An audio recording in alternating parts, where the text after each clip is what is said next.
In this guide, I will be showing you guys how to use Claude Fable 5 and Claude Mythos 5. Let's get started. First, let's understand the difference between Claude Fable 5 and Claude Mythos 5. Claude Fable 5 is the public version designed for general users and businesses, while Claude Mythos 5 is a more advanced version with expanded capabilities that is currently available only to selected partners and organizations. Both models are built on the same underlying technology, but Fable 5 includes additional safety safeguards for public use. To begin using Claude Fable 5, visit Anthropic's Claude platform and sign into your account.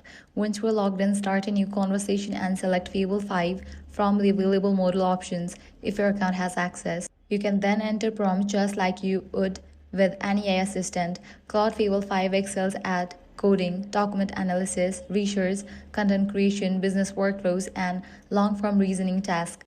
It can also work with large amounts of information thanks to its extensive content window.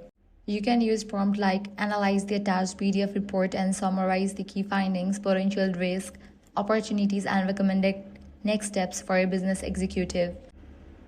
You're gonna get your answer. Now, if you have access to Claude Mythos 5, the experience is similar, but the model is designed for advanced scientific research, cybersecurity, and specialized professional applications.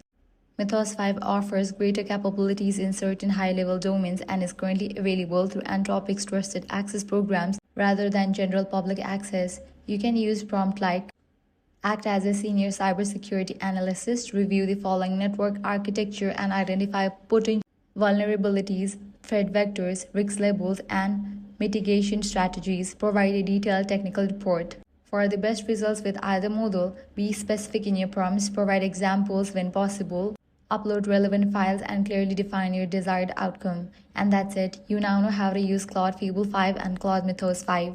If this guide helped you out, do not forget to like, share, and subscribe.